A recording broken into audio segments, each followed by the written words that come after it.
Okay, so part two, guys. As I was saying, to be able to do something where you're gonna get it to immaculate condition, I still haven't gotten this one to immaculate condition.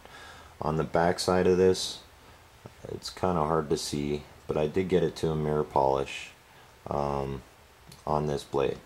As far as the main part of the blade, I left it with a basic grind type finish that you see on typical knives. I didn't want to quite get to that, remove all that pitting, because I had already removed so much blade steel off of this that it really wasn't worth it to me at that point to continue on, because then I would have ended up with a toothpick for a blade, just because of that pit and these pittings as well as that one. I'd end up with pretty much nothing left on the blade. But for something where these blades are full, removing that much blade steel or that much steel isn't going to necessarily hurt it as much as something that's already been whittled down to almost nothing. So you have a little bit of room to work with these guys. So it's going to be a little bit more of a process for me to completely get to a excellent finish on these blades, but in the long run it'll be worth the time spent.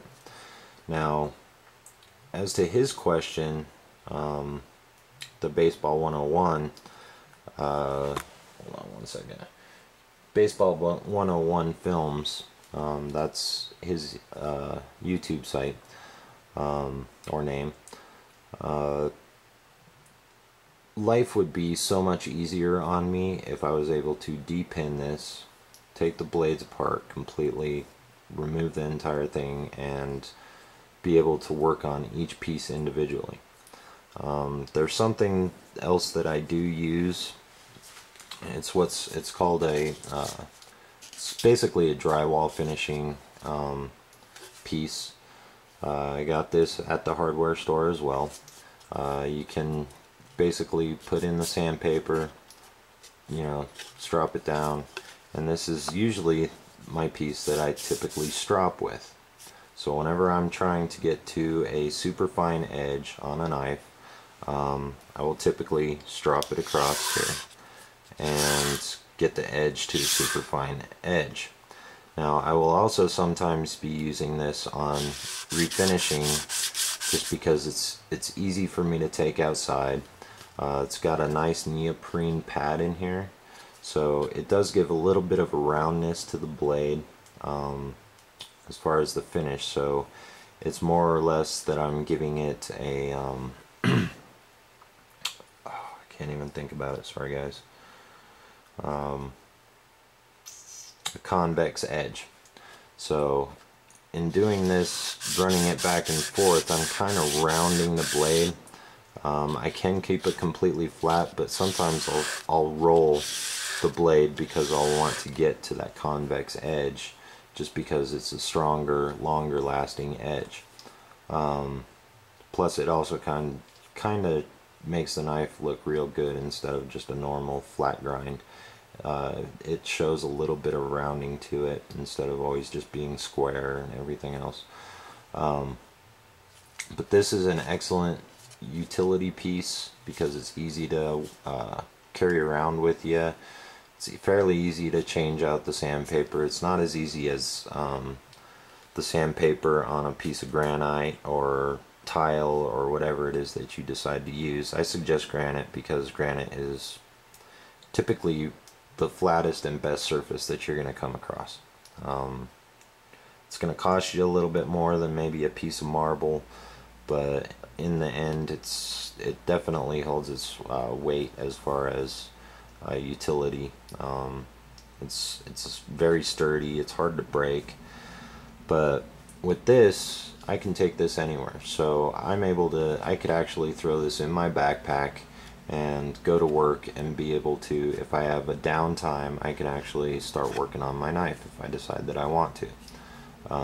I typically don't take these with me to work, but if I go outside, just want to enjoy a sunny day, I'll take this with me. I'll go outside and start working on it. So definitely excellent piece. It works excellent for stropping. So you guys could take this outside, you could strop your blade, you could go to an extra super fine sandpaper, and if you've got a fairly harsh edge, you could take it down to a very smooth edge. You could go out, buy yourself a piece of leather, and you could throw some polishing compound, and you could even go work on stropping your blade with that outside as well. So has a lot of utility, definitely works, and is very portable, whereas carrying around a piece of granite that weighs 5 pounds is not necessarily as portable as this thing will be. So those are basically the tools that I use. Generally I don't take that soft piece of leather and throw it down on this. I'll usually just take my stropping block and do it that way. The other materials that you guys also know, I use ceramic rods. Ceramic rods make a very well polished edge, and it sharpens fairly easily, quickly. Wow, I got that thing pretty sharp just scraping it across a couple times. But with the sandpaper, you're also able to freehand it. You're also able to do what's considered a basically a pull. So like if I was to go put this in a vise, you'd want, instead of just steel vise, you'd want to screw in some wood planks and then put this in there, or even use some like soft leather or something, and then vise it down. And then you could basically, I haven't actually physically done this, but you could sit there and pull the sandpaper kind of in a rolling motion as well to get the scales nice and rounded, and it would work on the scales very quickly. So if you have a lot of, or even the bolsters, so if you have a lot of dents and dings and stuff like that, it will work those out very quickly, whereas going back and forth by hand seems to take a little bit longer, doesn't quite heat up as much as if you were to sit there and do the rolling motion. I know from past experience that does get hot very quickly, and so it's a good way to work, but at the same time you can overdo it a lot of the times. But sandpaper is good because you could freehand it, so you could basically just take a piece of sandpaper. You could do the same with your blade. You could sit there and go basically back and forth by hand. You could do it on your scales, bolsters, back spring.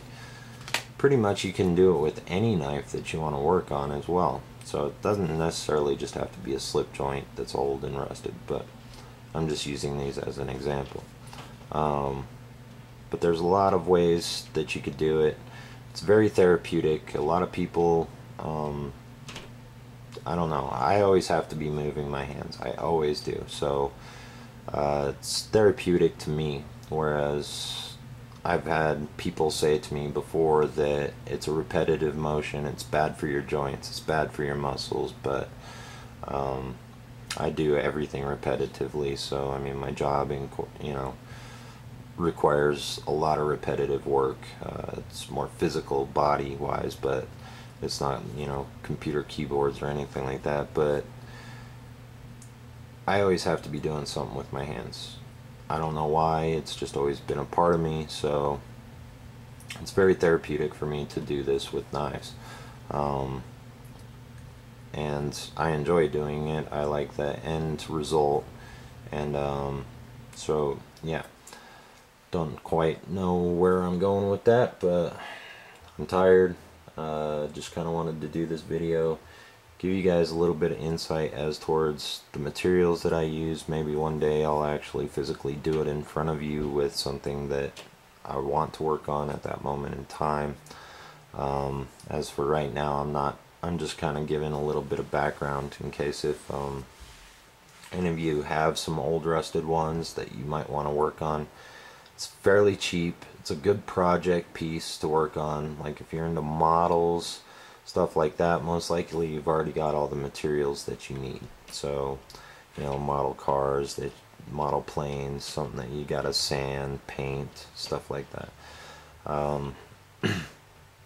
Also, I recently saw a video by Cutlerylover, or I believe it's Victorinox. I'm sorry guys, I don't have his name right offhand. Shoot, where did I put it? Victorinox fan, sorry guys. Sorry about that, Victorinox fan, in case if you watch this video. Materials that are needed for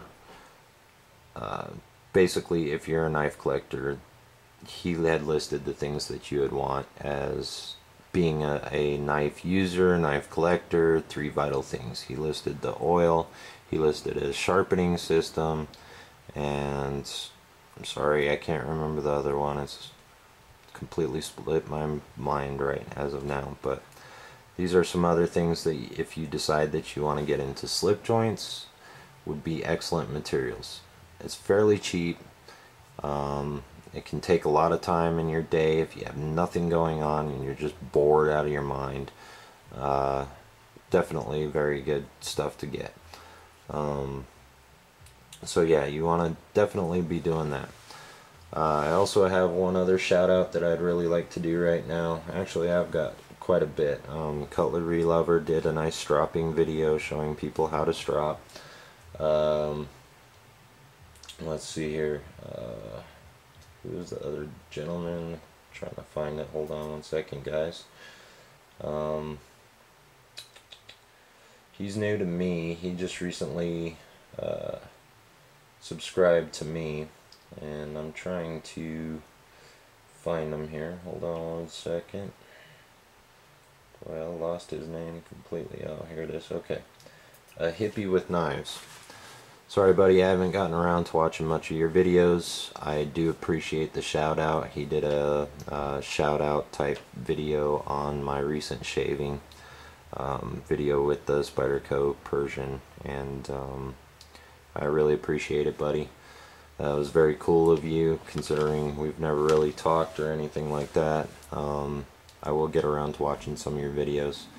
Just haven't had a whole lot of time lately, and so yeah, figured I'd do it in this video. Hopefully you get a piece of it. I'll probably, if I don't see a response from you, I'll probably throw you another shout out directly towards you. But that was very cool of you. You know, I liked it a lot, and do appreciate it. But for those of you who might be getting into knives, there's a lot of information over the internet. I mean, there's a lot of different websites. There's blade forums, knife forums, AAR, or AA, all about pocket knives, so AAPK, jerseydevils.com. Let's see here, you got one that I'm not a member of. I can't remember the name of it, but there's so many of them out there. There's so much information to be found. Use your internet if you've got stuff that you want to research. Fixing knives, refinishing knives. There's companies out there that will take a knife for you. Fix blade, slip joint, any knife that you want to have custom fit for you with materials that you want to use. It may cost you a pretty penny. I'm not sure. Even guys that are into guns, they'll refinish guns for you. They'll put on custom, hand grips. They'll put on custom parts, stuff like that.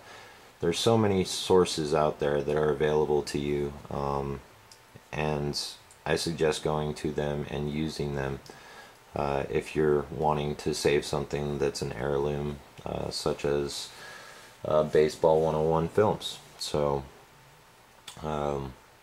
use those resources, do some research. Research is invaluable on a lot of these sites, and a lot of these people are more than willing to help you out. So sorry I wasn't able to help you out with taking a knife apart and refinishing it or rebuilding it, but we'll get into that, and there will be films or videos on those down the road. So Hope you guys found this informative, and I appreciate you for watching, and have a good night. Thanks. Bye.